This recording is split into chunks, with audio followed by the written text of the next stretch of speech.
Trading in commodities are subject to market risks.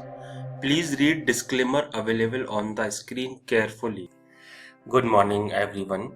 आज के session में we will talk about cotton and Russia Ukraine के बीच में जो वॉर हुआ उसका इम्पैक्ट कॉटन के प्राइसेस पे क्यों नहीं पड़ा, ये चर्चा का मेन मुद्दा विषय होगा आज का।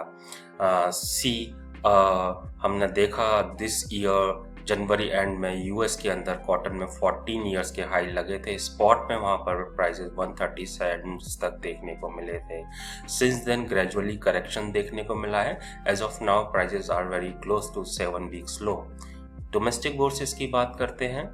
हमने देखा मिड फरवरी में प्राइसेस ने रिकॉर्ड हाई बनाया, 39,000 के ऊपर भी एक टाइम पर प्राइसेस गए थे एंड आफ्टरवर्ड्स प्राइसेस ने 6 वीक्स का लो हिट किया एंड अभी उसके इर्द गिर्द ही मूव करते हुए आ रहे हैं।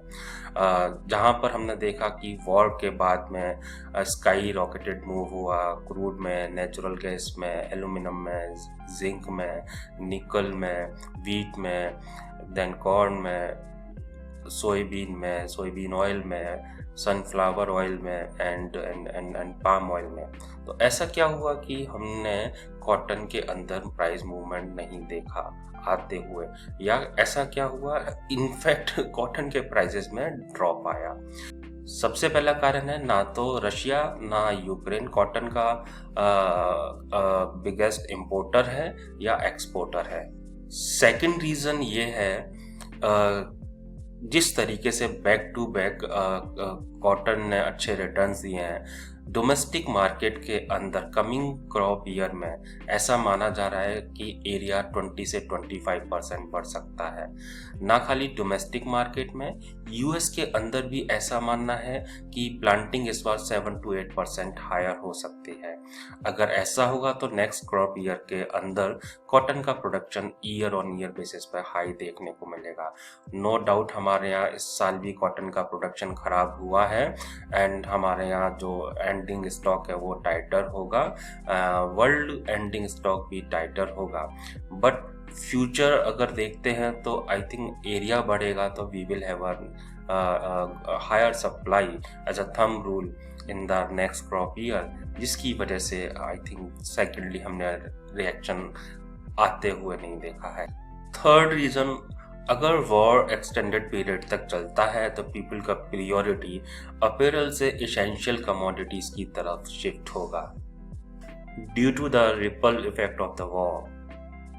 और अगर इसी तरीके से एसेंशियल कमोडिटीज़ के प्राइसेस सोर होते रहेंगे तो सर्टेनली जो एंड कंज्यूमर है उनकी डिस्क्रिशनरी इनकम को सोरिंग प्राइसेस किल करेंगे। हमारा ऐसा मानना है इस वॉर का इम्पैक्ट यूक्रेन रशिया पर तो पड़ेगा ही, वर्ल्ड पर भी देखने को मिलेगा। यही कारण है कि अभी डिमांड को लेके पेसिमिज्म डोमेस्टिक मार्केट में भी है। तो सर्टेनली वी नीड टू सी कि एग्जैक्टली कितना इम्पैक्ट होने वाला है वर्ल्ड इकोनॉमी का के ऊपर इस वॉर का।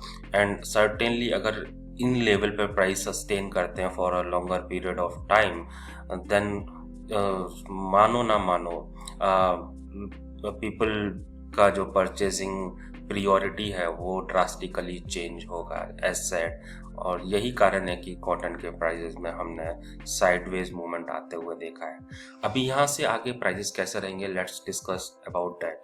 डोमेस्टिक मार्केट में हमारा ऐसा मानना है अप्रैल फ्यूचर 38,700 काफ़ी अच्छा रेजिस्टेंस है। उसके ऊपर जब तक प्राइस क्लोज नहीं देंगे ग्रेजुअली जो ड्रॉप है वो कंटिन्यू करेगा।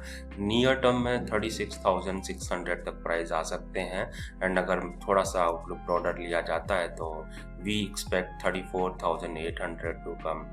And if you talk of ICE cotton, I think it is heading towards 110, 108, जो कि हमें आने वाले सेशंस में देखने को मिल सकता है।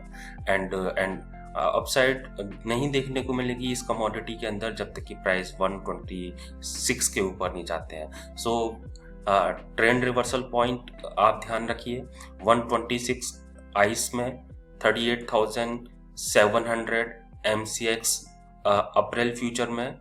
जब तक कि प्राइसेस इनके ऊपर क्लोज नहीं देंगे कॉटन विल रिमेन वीक और जैसे हमने टारगेट बताए हैं आने वाले सेशंस में वो देखने को मिलेंगे। Thank you very much.